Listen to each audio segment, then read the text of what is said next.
In the past 24 hours, we have received the sad news of the passing of several great talents who helped shape the entertainment industry and left a deep impact on the hearts of millions. These losses not only make us feel sorrowful, but also force us to reflect on the far-reaching influence they have left behind.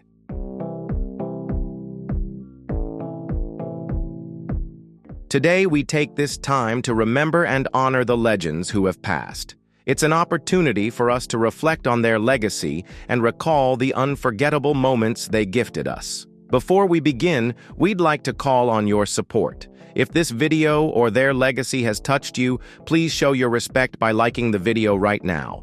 And don't forget to leave a comment with a 1 if you feel their impact, or a 0 if you have a different perspective. Like, subscribe, and hit the notification bell so you won't miss the next videos. Thank you for watching and joining us in honoring these stars.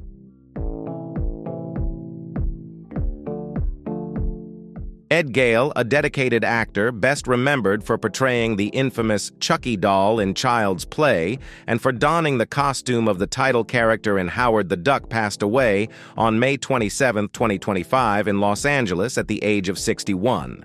The news was shared by his niece, Ed Gale, who posted a heartfelt and gentle tribute on Facebook. While the cause of death was not disclosed, fans and colleagues deeply felt the sudden sense of loss, with heavy hearts and a surprisingly light casket. "See what I did there? We announced the sudden passing of our uncle," she wrote, reflecting his trademark sense of humor even in farewell.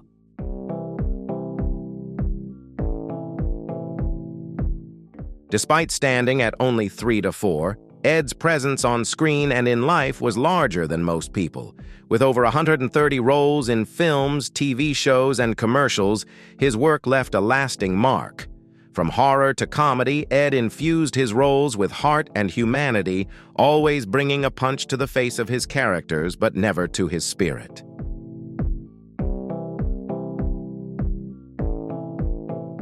Ed brought Chucky to life in a way that terrified audiences. But he was the kindest person on set. Actor Alex Vincent once recalled, "The contrast between the scary doll and the gentleman inside the suit became Ed's legacy. His journey to Hollywood began at the age of 20 with only $41 and a suitcase.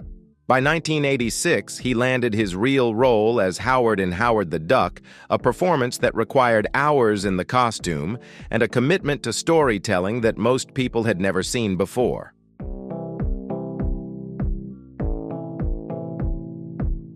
In a 2018 interview, he shared, "I didn't know who Howard the Duck was. Yes, I wore that costume every day for nearly 10 months. His dedication went far beyond his screen time. It was about fully embodying a character, no matter the cost." Ed's films are like a roadmap through the illustrious world of cinema. Spaceballs, Chopper Chicks, in Zombie Town, New Nightmare by Wes Craven, and Oh Brother. Where Art Thou, however, those who knew him the best often spoke most about his warmth, humor, and resilience.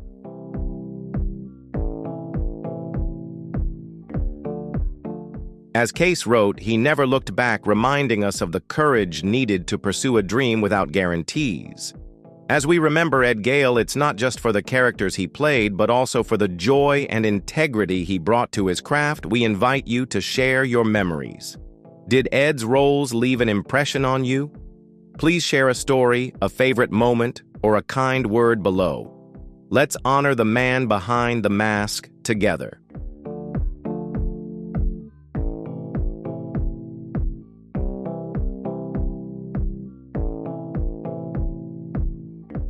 Michael Sumler, affectionately known as Chicago Mike, passed away on Sunday, May 24, 2025, in a head-on car accident in Mapleton, Georgia. He was 71 years old. According to the Cobb County Police Department, the accident occurred late at night on Veterans Memorial Highway. The other driver was unharmed, but the Cobb County Medical Examiner's Office confirmed Sumler died at the scene.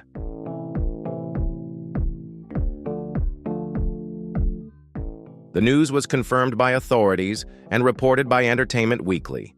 Sumler joined Kool and the Gang in 1985, stepping into a band that had already made its mark in R&B and funk history. What started as a behind-the-scenes role as a stylist and choreographer quickly became something much bigger.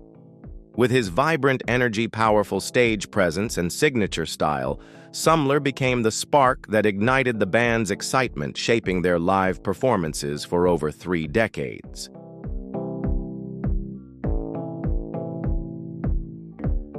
Mapleton Mayor Michael Owens reflected on the loss, stating, "His style and energy brought a burst of excitement to Kool and the gang for decades. Just hours before the accident, Sumler had been on stage at Mabel House Barnes Outdoor Theater, performing with other funk legends at an event called An Evening of Funk." Mike Cooper, the founder of Con-Funk Shun, fondly remembered him writing, "Thank you, Mike, for always supporting Con-Funk. We didn't know that Lowe's train on Sunday night would be your last ride. Rest in heaven."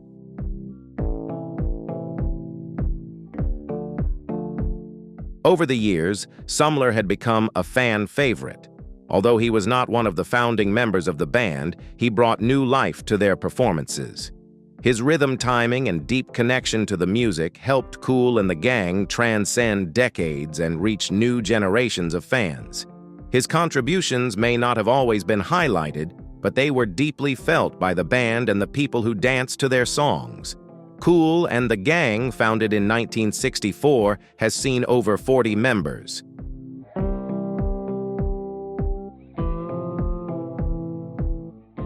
They were inducted into the Rock and Roll Hall of Fame in 2024, praised for their lasting impact on funk, soul, and R&B music. Michael Sumler's presence played a major role in maintaining that influence into the 21st century. His loss was deeply felt by not only the band, but also the broader music community who admired Chicago Mike for the heart he brought to every performance.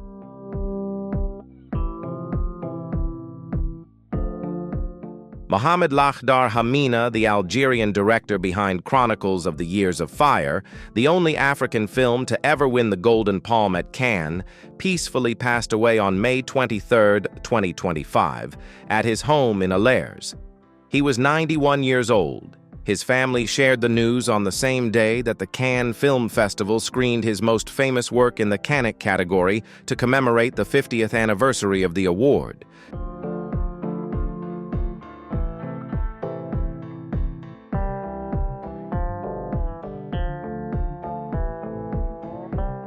His son, filmmaker Malik Lakhdar Hamina, was present at the event, adding an emotional note to the occasion. Born in Massila, Algeria, on February 26, 1934, Lakhdar Hamina grew up in a farming family in the RS region. His life changed completely during the Algerian War of Independence, when he joined the resistance in Tunis in 1958, after his father died in the conflict.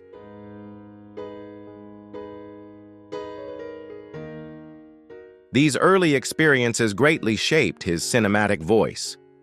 Chronicles of the Years of Fire, released in 1975, explored the origins of the Algerian Revolution from a farmer's perspective, highlighting the brutal realities of colonialism. Throughout his career, Lakhdar Hamina returned to Cannes several times. He won the Best First Film Award for The Winds of the Oars in 1967, and later competed with Sandstorm in 1982 and The Last Image in 1986.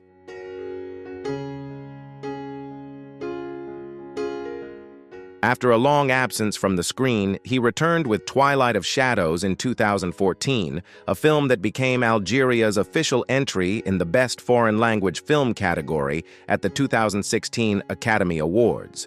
In addition to his role as a director, Lakhdar Hamina also played a key part in developing Algeria's film infrastructure and media following its independence.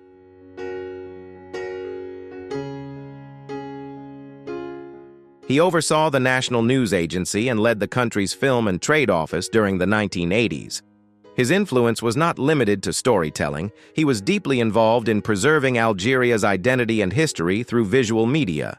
Recently, the World Cinema Project of the Film Fund completed the 4K restoration of Chronicles of the Years of Fire in collaboration with UNESCO and the Federation of African Filmmakers. French distributor Legacies plans to re-release the film in cinemas later this year.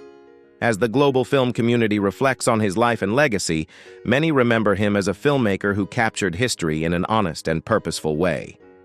A man whose work spoke for those often overlooked.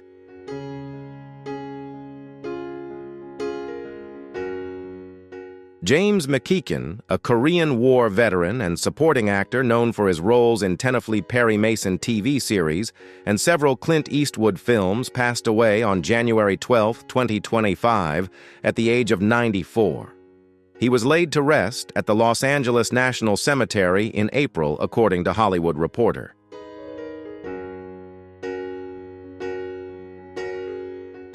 A man of many lives and careers, McGee's journey spanned military service, music, film, television, and literature. Born on May 20, 1930 in Renert, North Carolina, and raised in Hackensack, New Jersey, McGee enlisted in the U.S. Army at the age of 17. He served in both Japan and Korea, where he was wounded in combat, and later honored with the Purple Heart and Silver Star.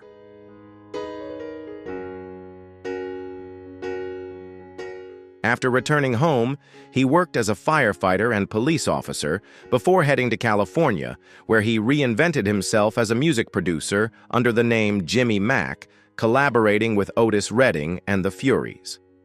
McGee's screen career began in 1966 with I Cross the Color Line, also known as The Black Klansman. Although he had no formal training, he signed with Universal and appeared in films such as True Grit, Coogan's Bluff, and Play Misty for Me, and on TV shows like Dragnet Columbo and Murder, She Wrote.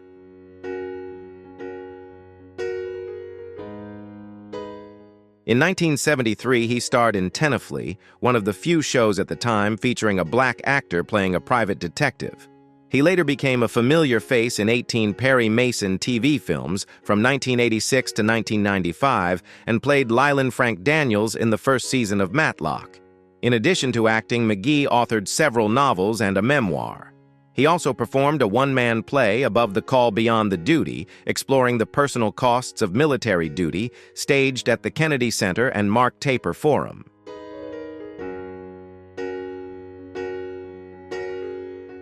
In 2005, he was appointed as an ambassador for the United States Army Reserve, where he frequently engaged with veterans and active duty soldiers. In later interviews, McGee reflected on his life with both humility and humor. When asked about being mistakenly believed to be the inspiration behind the song Jimmy Mack, he chuckled, even though some said he was just trying to avoid it. What's there to avoid? After his wife Lois passed away in 2017, McGee continued to write and speak publicly, leaving behind a quiet yet enduring legacy built on service resilience and creativity.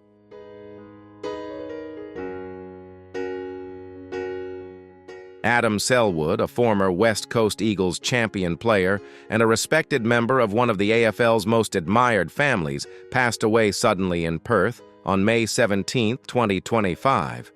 He was 41 years old. WA police confirmed that a 41-year-old man was found in Herdsman with no suspicious circumstances. The AFL issued a statement shortly afterward expressing deep loss within the football community. Adam's passing marked the second sorrow for the Selwood family this year after losing his twin brother Troy in February.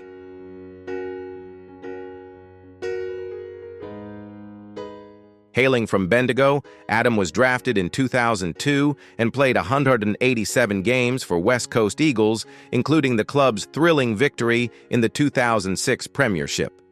Known for his determination and consistency, he was praised by former coach John Worsfold as the greatest teammate, dedicating himself fully to the club and his teammates. He always put his teammates and the team first, Worsfold said, adding that Adam connected with everyone he interacted with.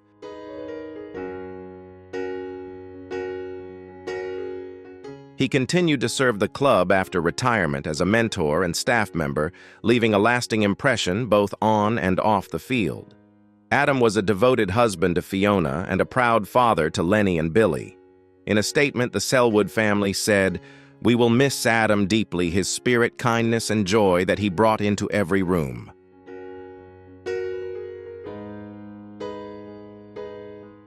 His recent involvement in the HBF run for reasons inspired by Troy, with whom he shared a lifelong love of running, was a testament to this connection. "I was able to connect with him every day by going out and doing something we loved," Adam said in a heartfelt interview last month. He raised funds for the mental health organization 0 Hero to honor Troy's struggles.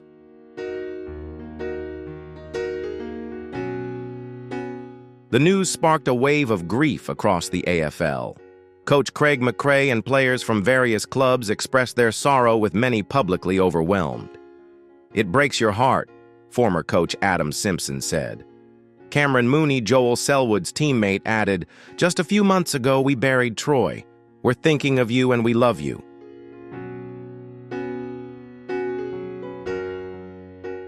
Joel Scott and their parents Mari and Bryce have received heartfelt support from across the league and beyond. Adam Selwood's passing is being felt far beyond the boundaries of football. He was a strong, humorous, and generous man. A standout not only for how he played, but also for how he lived. His legacy lives on through his family, teammates, and the community he gave so much to.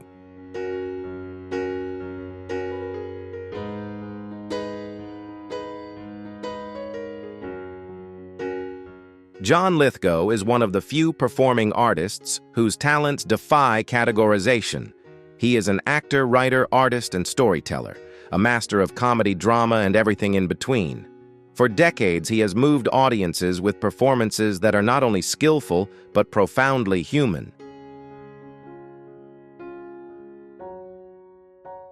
His work, whether on stage, screen, or paper, carries a quiet sincerity that continues to resonate across generations.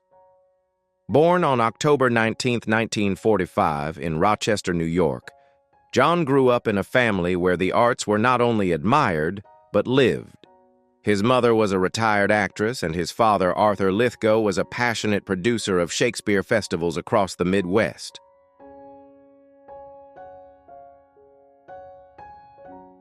Though it seemed inevitable that he would follow in their theatrical footsteps, John initially pursued a different path. He studied history and literature at Harvard University, graduating with honors. However, the pull of storytelling was too strong to ignore. A Fulbright scholarship eventually took him to the London Academy of Music and Dramatic Art, where he found the stage both a challenge and a calling. His early career was shaped in the theater, where he honed his craft through demanding and emotionally rich roles.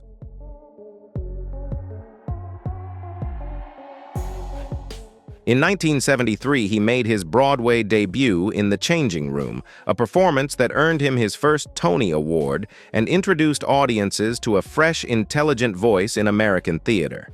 Over the years, he returned to the stage with memorable performances in works like M. Butterfly the Columnist and Sweet Smell of Success, for which he won his second Tony Award. These roles were more than performances. They were reflections of Lithgow's dedication to exploring the complexities and contradictions of the human condition.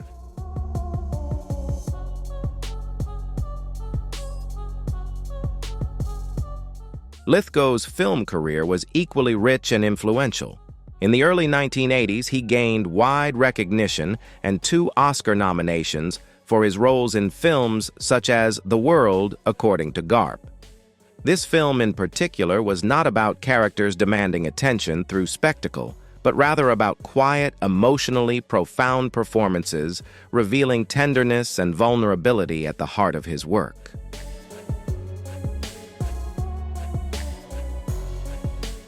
Lithgow's ability to bring his characters to life became one of his trademarks. Television introduced Lithgow to an entirely new audience, showcasing his incredible range as an actor. In the sitcom Third Rock from the Sun, he played Dick Solomon, a smart yet awkward and comical alien disguised as a college professor.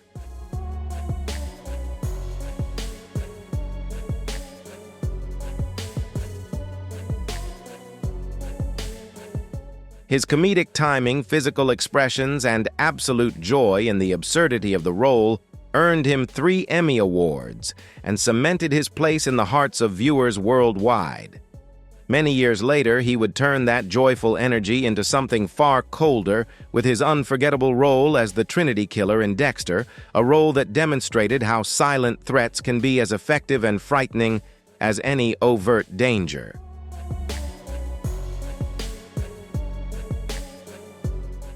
Lithgow's most recent work includes his Emmy-winning portrayal of Winston Churchill in The Crown, where he depicted the historical figure with empathy, depth, and an understanding of the burdens that come with leadership. Rather than relying on mimicry, he brought to the character an internal conflict that made Churchill more than just a head of state.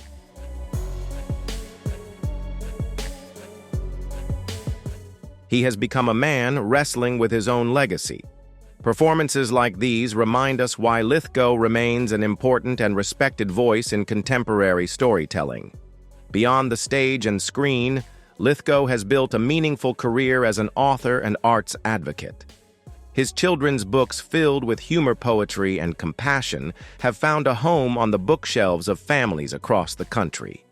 In live performances, he toured with major symphonic orchestras, blending music and words in programs that celebrated imagination and creativity. His dedication to education and cultural accessibility speaks volumes about the man. He is not just an entertainer, but a generous human being.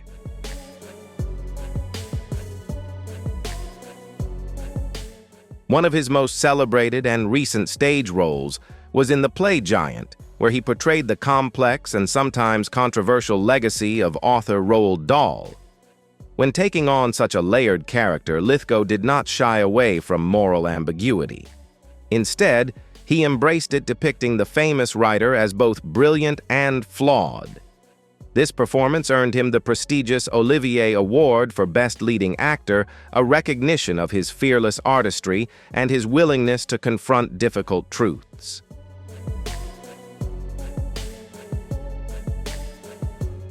What makes Lithgow's legacy enduring is his humility and sense of wonder. He never stopped questioning his characters, his craft, and the world around him. Whether voicing the villain Lord Farquaad in Shrek, performing Shakespeare, or reading bedtime stories, he gave the same care and attention to each role. For him, storytelling is a sacred exchange between the artist and the audience.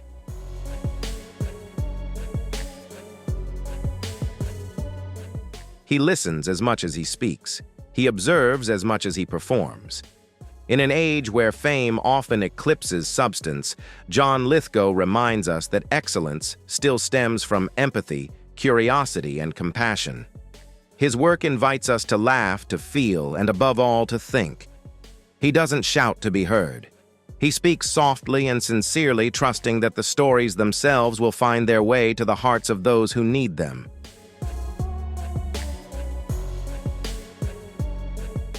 If you've ever smiled at one of his quirky characters, cried during one of his monologues, or shared one of his books with a child, you've felt his presence, the rare warmth of an artist who connects people through sincerity.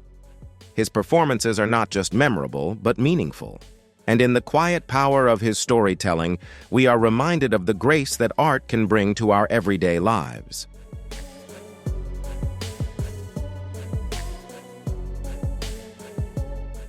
What is your favorite moment of John Lithgow? Is it the laughter, the tears, or the quiet realization that lingers with you long after the screen fades to black? We would love to hear your thoughts in the comments below. Let's honor a man whose legacy lives not only in the noise, but in the enduring resonance of truth, tenderness, and profound expression.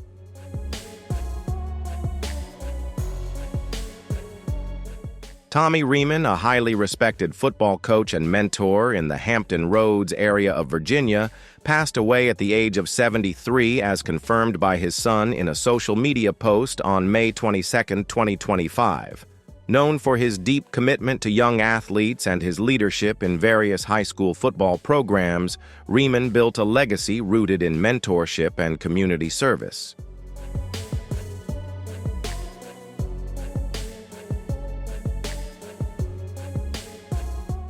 His passing was acknowledged by Norfolk State University and Wavy News, reflecting the far-reaching impact of his work both on and off the field. Reamon's coaching career spanned decades and included tenures at Ferguson, Warwick, Gloucester, Lansdowne, and Denbigh high schools. His influence went beyond the scoreboard, shaping the lives of many young players through discipline encouragement and unwavering belief in their potential.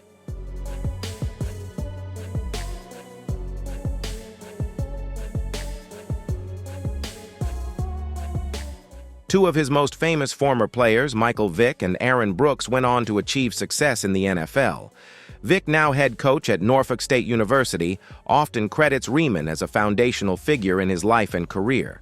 In addition to his coaching achievements, Reamon had a brief playing career in the NFL from 1974 to 1977.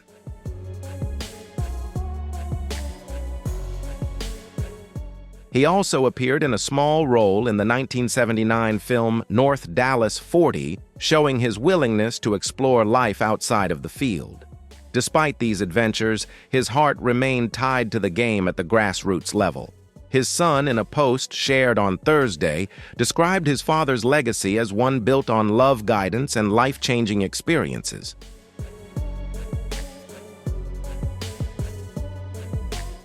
Norfolk State University issued a public memorial message. Coach Reamon was a one-of-a-kind figure who impacted countless members of the Hampton Roads community, including our head football coach, Michael Vick. He will be deeply missed. The university also requested privacy as Coach Vick and others close to Reamon mourned the loss of someone they considered both a mentor and a friend.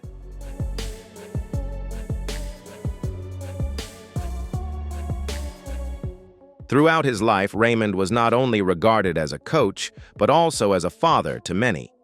His voice echoed in locker rooms, hallways, and the local community where his influence helped shape many generations. Whether guiding a player through a tough season or offering sage advice off the field, his presence remained steadfast and sincere. As tributes continue to pour in from across the state and beyond those who knew him best, remember Tommy Reamon as someone who showed up for the game for the kids and for every life he touched along the way.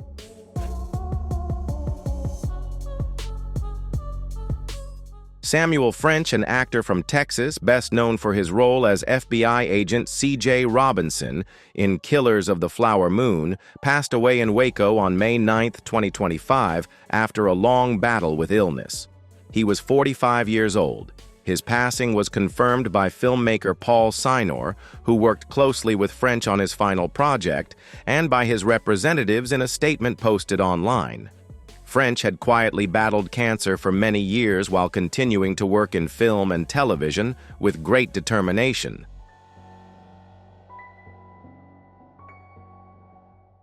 Born on January 26, 1980, French grew up in Clifton, Texas, where he graduated from high school, before moving to Austin and eventually Dallas to pursue an acting career. He started with small television roles in shows like Texas Rising and Fear the Walking Dead, gradually drawing attention for his solid screen presence.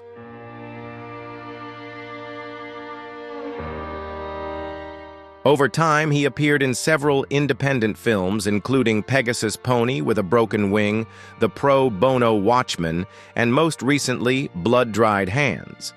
His role in Martin Scorsese's Killers of the Flower Moon brought him to a wider audience.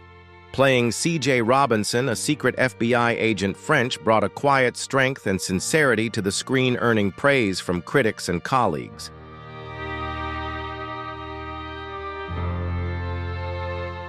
Director Paul Sinor, who worked with him on the upcoming thriller, Towpath, remembered him as unfiltered, fearless, and vibrant, noting that French set the emotional tone for the entire production. Samuel was a close friend and a great actor, Sinor said in a statement on Instagram.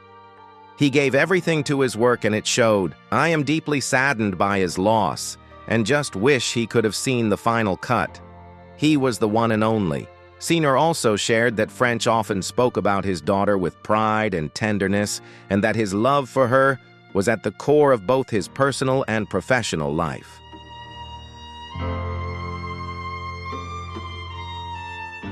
Although French never became a household name, his impact on those he worked with was significant. Known for his generosity on set and his willingness to take creative risks, he quietly built a career based on integrity and a love for storytelling. As Towpath approaches release, colleagues and fans are preparing to see his final performance. Another reminder of the talent and presence he brought to every frame.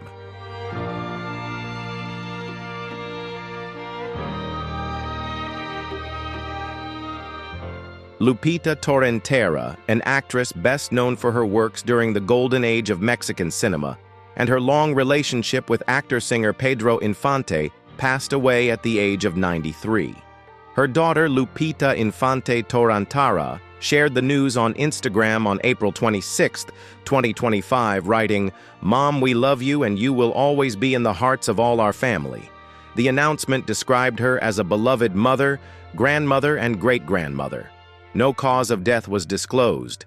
Maria Guadalupe Torrenta Ibabot was born on November 2, 1931 in Tacubaya, Mexico City. She began performing as a dancer at a young age before transitioning into acting.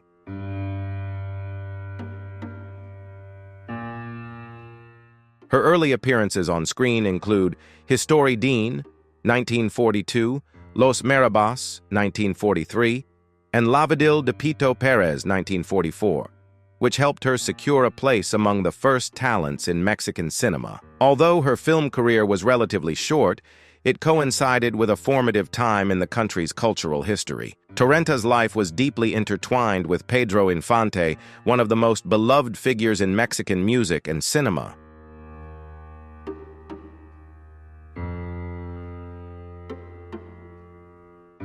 Their relationship began when she was just 14 and he was 28, a couple that attracted attention due to their age gap and his current marriage. Despite criticism and opposition, they lived together and had 3 children. Only one, Guadalupe Infante Torrentera, survived to adulthood and later worked briefly in the arts.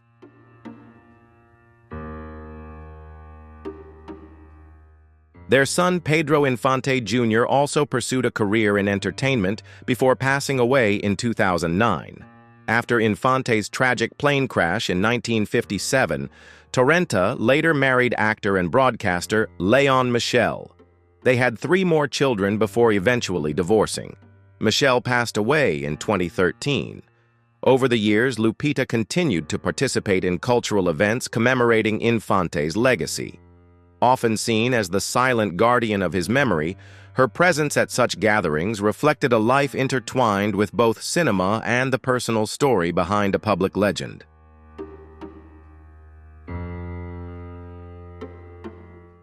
Though she did not appear often on screen, Lupita Torrenta was loved and respected by Mexico's cultural circles. Her granddaughter singer, Lupita Infante Esparza, has continued the family's artistic path, earning a Grammy nomination for her contributions to regional Mexican music.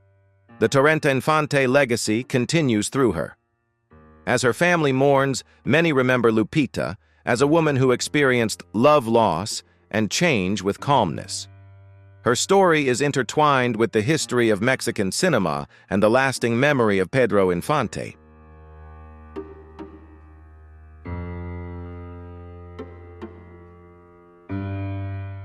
Music Will Hutchins, an actor who captivated television audiences in the late 1950s with his role as the charming cowboy Tom Brewster in Sugarfoot, passed away on April 21, 2025, in Manhasset, New York. He was 94 years old.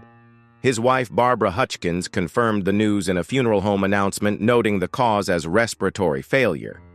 Known for his blend of humor and wholesomeness, Hutchins became a memorable figure during the peak of America's fascination with Western television shows. Born Marshall Lell Hutcherson on May 5, 1930 in Los Angeles, he served as a non-commissioned officer in Paris during the Korean War before studying film at UCLA.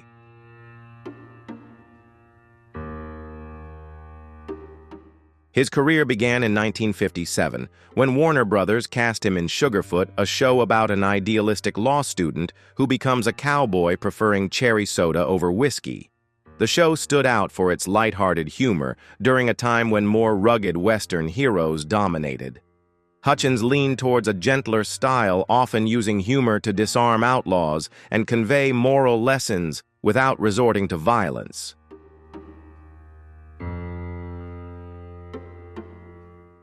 After Sugarfoot ended in 1961, Hutchins took on roles in comedy shows like Hey Landlord and Blondie, as well as films including Spin Out and Clambake with Elvis Presley.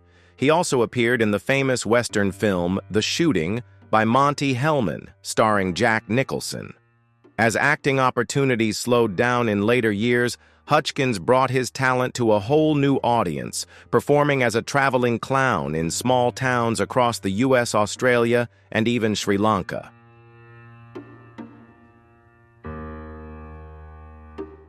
To make people laugh, you have to take it seriously.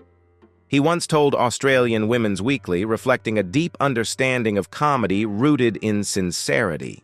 He faced personal setbacks, including financial losses from an unscrupulous manager and personal pain, but he spoke about those moments with honesty and humor. I've been turned down more than a motel bedspread.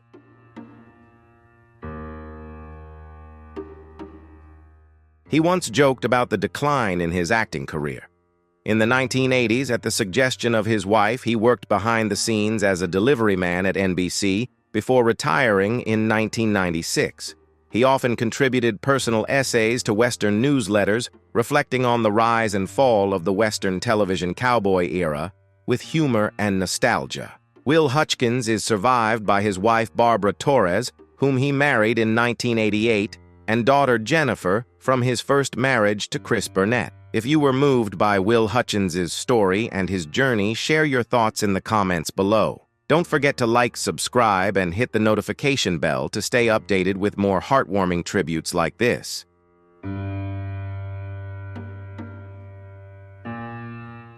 He spent his final years in Glen Head, Long Island, where neighbors would often see him on his porch wearing a cowboy hat. His works in Sugarfoot and beyond remain a lasting reminder of an era when television cowboys rode horses with charm and humor.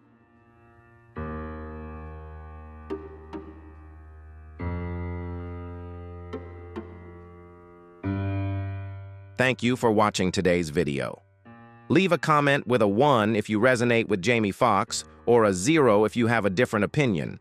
Don't forget to like, share, and subscribe to the channel so you won't miss the next exciting videos.